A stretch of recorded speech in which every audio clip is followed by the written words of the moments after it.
Otonomi sih ada menurut saya, tapi memang sudah terbatas lah menurut saya. Jadi gambaran seperti ini ya menjadi ancaman juga kepada daerah bahwa sesungguhnya otonomi luas yang dibayangkan dalam undang-undang itu seperti bagaimana amanah reformasi itu tidak seperti yang dulu pernah kita laksanakan. Tapi faktanya kan tidak. Semakin lama semakin bergantung pada pusat pembiayaan. Kan? Berarti pertanyaannya apakah otonomi daerah kita ini berhasil atau tidak? Mana semangat otonomi daerah ketika reformasi itu kita laksanakan? Itu sebenarnya yang kita sayangkan.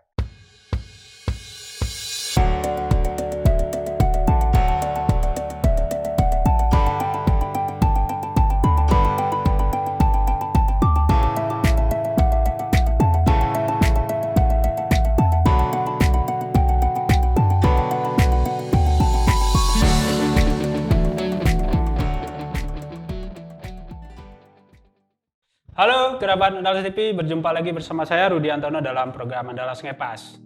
Sadar atau tidak,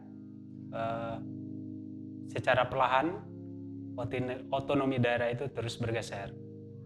Proses sentralisasi itu berjalan, tapi bagaimana berjalannya, bagaimana substansi dari otonomi daerah nanti akan kita bincangkan dengan pakar politik Universitas Andalas, yaitu Bang Dr. Asrinadi MSI.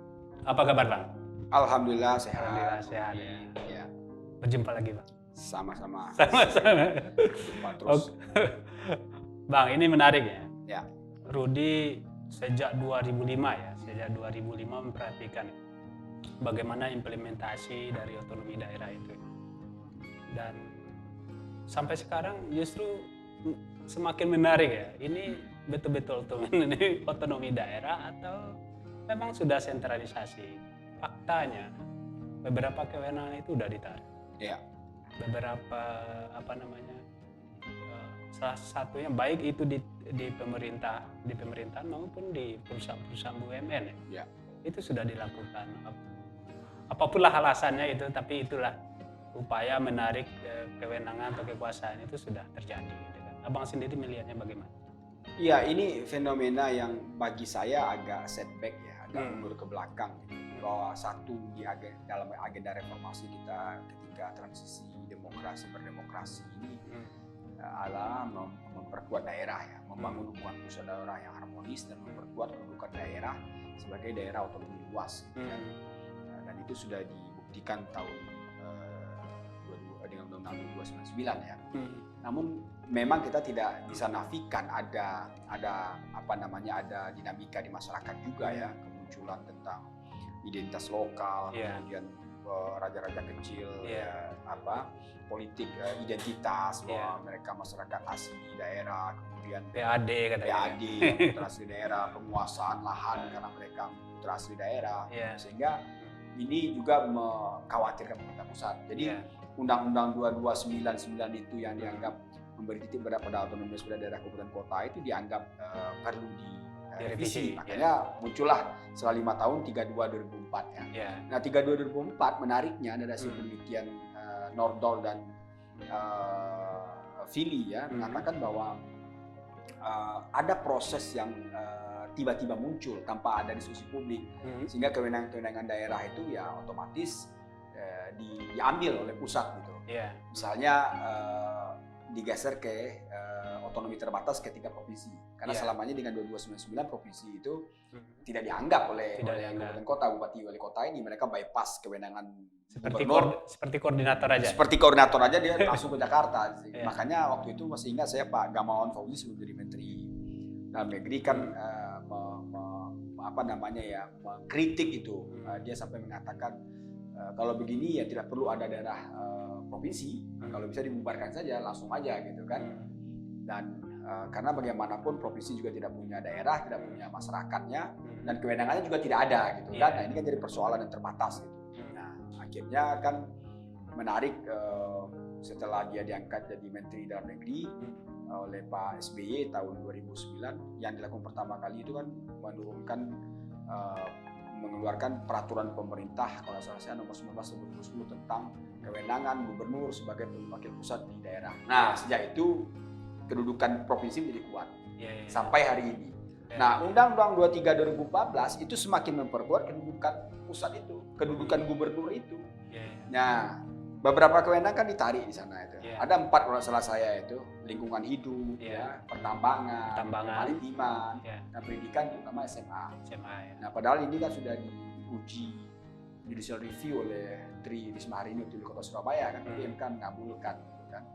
Nah, saya tidak tahu persis apa pertimbangannya, tapi yang jelas ketika otonomi itu digeser ke provinsi dan secara tidak sadar bahwa karena dia juga wakil pusat di daerah, ya otomatis peran pusat di daerah itu semakin kuat. Makin kuat ya. Dan itu yang terjadi hari ini. Oke. Tapi apakah ketika digeser dari kabupaten ke provinsi, bukankah provinsi juga nanti akan tetap juga lekat ke pusat itu nanti, Bang? Ya, sebenarnya kan gubernur itu kan 2 yang diperankannya, Rudi. Pertama sebagai gubernur, gubernur dalam arti sebagai wakil pemerintah pusat di daerah, kemudian sebagai kepala daerah, yang mereka dipilih secara demokratis melalui pilkada gitu. Nah, barangkali sulit membedakan kapan dia bertindak sebagai gubernur, kapan dia sebagai kepala daerah, makanya digabung gitu. Nah, walaupun dalam konteks ini pemerintah provinsi itu tidak punya daerah, tidak punya masyarakat atau rakyat, tapi dia punya tugas dan kewenangan juga memberikan norma, pedoman, standar, kemudian kriteria terkait dengan penyelenggaraan otonomi daerah.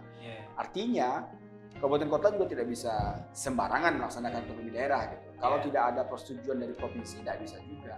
Misalnya APBD. Nah, APBD ini kan evaluasinya di pemerintah provinsi, gitu kan.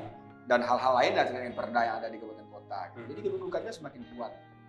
Nah, di sisi lain kewenangan-kewenangan di pemerintah kabupaten kota juga karena memang mohon maaf barangkali aturan-aturan itu belum tuntas atau belum jelas memberikan petunjuk terkait dengan pelaksanaan kewenangan dan urusan itu. Nah, ada mekanisme yang disebut dengan konsultasi itu. Jadi mau tidak mau tentu daerah akan selalu berkonsultasi kepada pemerintah pusat. Nah, kalau dia berkonsultasi pemerintah pusat, artinya daerah ini bukan otonom, masih bergantung kepada pemerintah pusat. Kalau konsultasi pasti ini boleh, ini tidak. Ini tidak. Tidak boleh ini. Anda harus gunakan ini. Kan seperti yang kemarin sempat heboh itu kan SIPD Itu kan sempat juga ide membuat daerah itu menjadi menjadi shock juga ya, karena selama ini mereka agak leluasa menggunakan anggaran ya. Karena sekarang harus diinput. Harus diinput semua, harus disesuaikan dengan kodenya, tidak boleh keluar dari itu. Kalaupun ada dalam konteks-konteks yang kecil-kecil lah. Setelah SIPD menjadi RKPD. Semuanya menjadi tidak diatur. Artinya ya otonomi sih ada, tapi memang sudah terbatas lah. Jadi gambaran seperti ini ya menjadi ancaman juga kepada daerah bahwa sesungguhnya otonomi luas yang dibayangkan dalam undang-undang itu seperti bagaimana amanah reformasi itu tidak seperti yang dulu pernah kita laksanakan. Apa ruginya bagi daerah? Oh jelas, pertama kalau kita bicara otonomi daerah kan bicara tentang bagaimana daerah itu leluasa untuk menggunakan sumber dayanya, membangun daerahnya, mendekatkan diri dengan masyarakatnya, menyalurkan aspirasi masyarakatnya. Nah kalau semuanya harus bergantung pada pusat, harus melaporkan kepada pusat, tentu eksekusinya jadi lambat. Dan keinginan masyarakat tidak bisa terpenuhi dengan cepat. Nah, yang kedua, persoalannya apakah memang ketika harus konsultasi pusat betul-betul tahu dengan kondisi daerah itu. Karena setiap daerah ini punya keunikan tersendiri. Dan bahkan saya pikir banyak orang mengatakan otonomi daerah ini mestinya harus diselenggarakan secara asimetris, bukan disamakan. Karena karena masing-masing daerah itu punya karakter beda-beda. Nah, seperti Sumatera Barat misalnya. Sumatera Barat itu dengan sosio budayanya, keistimewaannya, kan tidak jauh beda. Kalau saya bandingkan tidak jauh beda dengan Yogyakarta. Gitu. Ada aspek sosio religinya, ada aspek sosio budayanya, ada potensi alamnya, kemudian adat istiadat dan seterusnya. Nah persoalannya apakah dengan keadaan potensi seperti itu Sumatera Barat sudah leluasa menggunakan potensi itu? Enggak juga, belum maksimal gitu. Dulu saya pernah dapat informasi, saya nggak tahu sekarang ya, mungkin sudah, tapi sempat juga menjadi heboh ketika kawan-kawan di pemerintah daerah itu mengusulkan ranperda tentang wisata halal gitu. Wisata halal. Nah persoalannya dalam konteks syariah ini kan agak, dalam tanda kutip mohon maaf, pusat agak alergi. Ya. Dan tapi sudah ada perdanya. Sudah ada perdanya. Tapi kan sempat membuat heboh juga itu kan, pusat tidak mau terima, tidak mau kaji lagi gitu. Dan bahkan dalam konteks syariah ini kan indeks demokrasi Indonesia untuk Sumatera Barat, terutama di variabel kebebasan sipil kan terendah. Kenapa? Karena memang syariah itu banyak. Sementara indikator terkait dengan kebebasan sipil itu, pemerintah daerah tidak boleh mengeluarkan perda atau aturan terkait dengan bagaimana orang melaksanakan agamanya, melaksanakan. Padahal demokrasi di Sumatera Barat kan nggak pernah berkelahi, Bang. Nah itu dia persoalannya. Jadi memang agak jadi menjadi paradoks juga kan.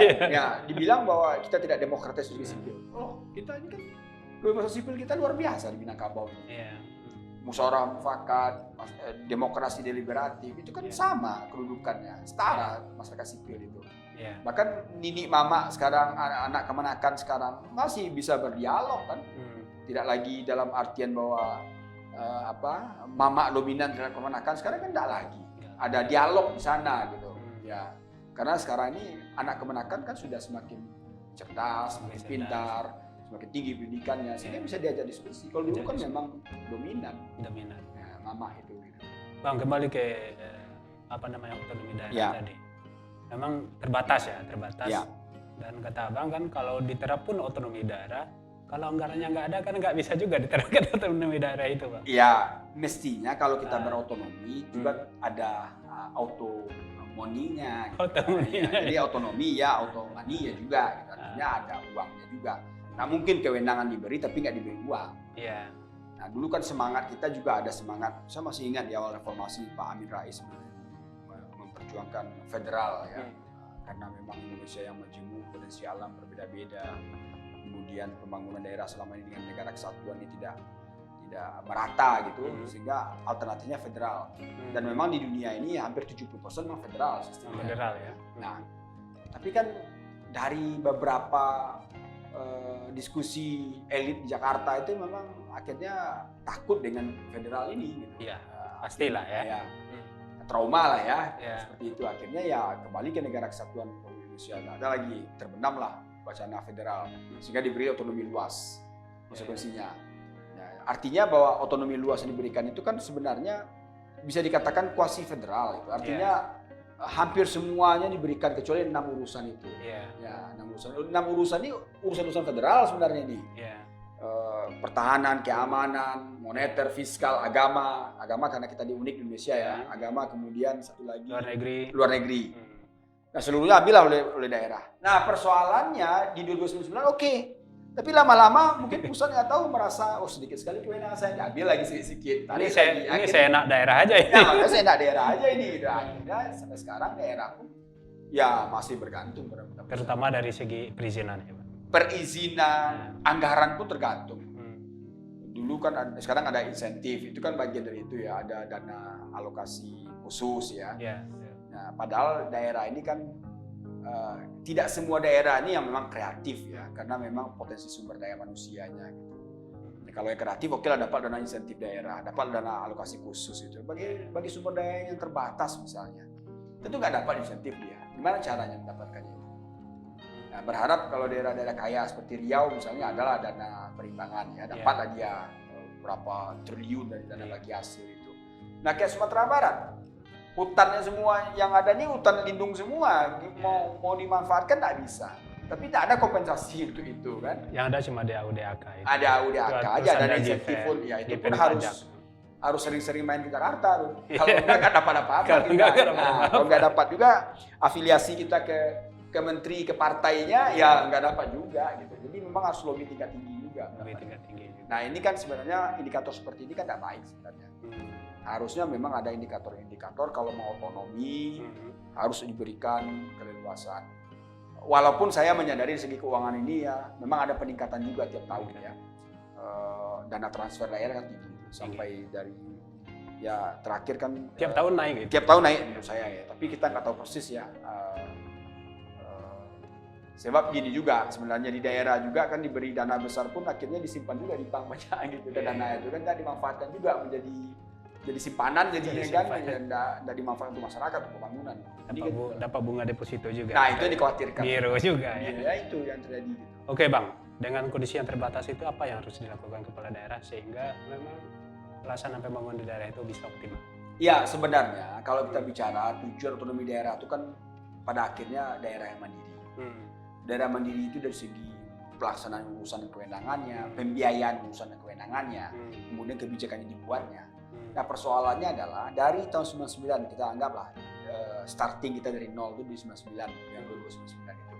Kan diharapkan semakin lama semakin mandiri, bantuan pusat semakin berkurang sehingga dia bisa bayar sendiri. Tapi faktanya kan tidak. Semakin lama semakin bergantung pada pusat pembiayaan. Berarti pertanyaannya apakah otonomi daerah kita ini berhasil atau tidak? Ternyata kan kalau indikatornya kemandirian berarti kan tidak mandiri daerah. Pendapatannya pajak, justru pajak itu pajak itu diambil oleh pusat kan. Misalnya tentang apalah di pendapatan pajak kendaraan bermotor ambil oleh provinsi misalnya. Nah, sementara yang punya rakyat, yang punya kendaraan juga rakyat di Kota Padang, rakyat di Kota Solo, Kabupaten Solo kan. Provinsi ini mana rakyatnya kan nggak ada. Tapi diambil lah gitu kan. Nah, cuma memang ada sih formula nanti sekian persen bagi daerah ini dibagi ya. Tapi kan barangkali dengan cara seperti itu kan tidak maksimal pembiayaan pembangunan. Nah, kemudian tentu kreativitas kepala daerah harus mencari orang-orang yang memang melaksanakan tugas di kedinasan atau di badan itu memang kreatif gitu ya. Tidak hanya pandai memajak orang saja. Kalau pemerintah pandai memajak orang, saya pikir tidak pemerintah itu mestinya mensubsidi masyarakatnya, dan meminta kepada masyarakat. Kalau minta kepada masyarakat, nah hebat pemerintahnya. Seperti yang dilakukan kemarin ya. Nah itu mestinya harus diberi masyarakat itu, bukan meminta ke masyarakat. Kalau minta masyarakat ya semua orang bisa jadi pemimpin kan. Mintalah semua pajak, semua masyarakat naikkan pajak. Nah kreativitas itu saya pikir perlu. Dengan memanfaatkan potensi.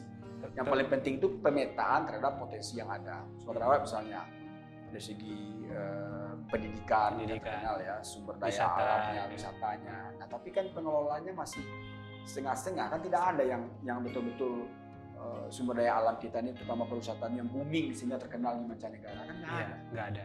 Karena memang tidak memenuhi, mohon maaf barangkali saya katakan tidak memenuhi standar yang layak itu. Sampahnya mungkin, toiletnya mungkin ada pulau-pulau tertentu dan itu dikelola asing juga. Nah, asing lah, artinya maksudnya pemerintah gitu ya, atau masyarakat lokal kita gitu. Kalau pemerintah disuruh jual agak susah. Nah itu, paling tidak membina lah. Gitu, membina lah ya. Jangan sampai membinasakan pula kan. Membina kemudian berhasil lah, itu luar biasa. Itu barangkali. Apakah proses penarikan kewenangan akan menurut Abang masih berlanjut? Kalau yang akan datang? Iya, dalam prinsip negara kesatuan itu kan tanggung jawab akhir penyelenggaraan pemerintahan itu kan memang di pusat. Jadi kalau seandainya dari urusan kewenangan diberikan itu ada sekitar 32 urusan kewenangan di bidang itu, kalau seandainya tidak mampu oleh daerah, kan tanggung jawab akhirnya pusat. Nah kalau mau diambil lagi kan, beda dengan negara federal kan. Negara federal itu kan dia memberi kewenangan pada pusat. Kalau negara kesatuan itu pusat beri kewenangan pada daerah. Jadi sebenarnya tidak salah, tapi kan yang kita sesali itu adalah mana semangat otonomi daerah ketika reformasi itu kita laksanakan. Itu sebenarnya kita sayangkan. Sudah lupa barangkali. Tapi kalau dikatakan itu kan tidak boleh, bukan tidak boleh, memang pusat berhak untuk mengambil karena itu prinsip negara kesatuan, kita bukan negara federal gitu. Cuma kan jangan diambil semaunya saja, ada pertimbangan, ada sesuatu yang membuat masyarakat itu menjadi menjadi senang. Misalnya satu yang nyata lah tentang pendidikan SMA. Sekarang SMA di Sumatera Barat misalnya, SMA di Sangir, Solo Selatan, SMA di Timpeh, di Damansaraya, siapa yang beri perhatian? Bukan kewenangan pemerintah kabupaten kota misalnya. Ketika ada persoalan, gimana? Ada UPT-nya situ, UPTD di sana, tapi kan jauh aksesnya gitu. Kepala cabang dinasnya ada. Iya, tapi kan jauh aksesnya. Berapa kali span of control-nya ya, rentang kendalinya, mesti kan langsung. Dalam 2 bulan 1 kali lagi. Nah, itu dia. Jadi saya pikir kalau yang bersifat layanan dasar serahkan ke daerah. Daerah kabupaten kota maksud saya. Tapi itu uangnya kan repot juga. Ditarik kan karena permasalahan anggaran kan? Bukan persoalan anggaran, karena memang saya tidak tahu persis ya, tapi ada yang mengaitkan juga dengan karena politisasi terkait dengan dunia pendidikan, Dunia pendidikan. Di SMA karena pemilih pemula. Pemilih Ya pemula, ya. sebenarnya itu terlalu jauh menurut saya. Gitu. Saya memperkirakan nanti ditarik juga oleh kementerian itu. Oh, itu tadi ada kacau itu kan. Iya. Layanan dasar itu serahkan untuk kota, maksudnya kesehatan. Seperti Kemenak, Bang. Kemenak kan. Iya, kemenangan pusat semua nanti kan. Iya. Itu kan. Ya ini memang agak aneh juga di negara kita ini ya. Semuanya serba setengah-setengah. Tidak pernah mengevaluasi secara detail, secara mendalam, sehingga lahirlah kebijakan apakah ini memang perlu ditarik atau tidak. Mudah-mudahan nanti dikembalikan lagi lah, karena memang saya yakin dia akan efektif kalau di kabupaten kota, karena langsung dia akan mengakses. Sekarang kayak orang misalnya kepala sekolah dipanggil untuk rapat dengan gubernur, jauh kan minta ampun. Dari Timpe ke Padang ini berapa jam gitu? 6 jam. Nah, bayangkan, berangkat subuh pun masih terlambat datang, harus Terlambat. sehari sebelumnya. Gitu. Berarti SPPD-nya 2 hari itu, Bang. Atau 3 hari. Ya, Oke, Bang. Terima kasih Baik, atas Rudi. bincang-bincangnya. Oke. Semoga bermanfaat bagi para kerabat Andalas TV. Oke, kerabat. Demikian perbincangan kita dengan Bang Asrinaldi. Semoga bermanfaat dan sampai jumpa.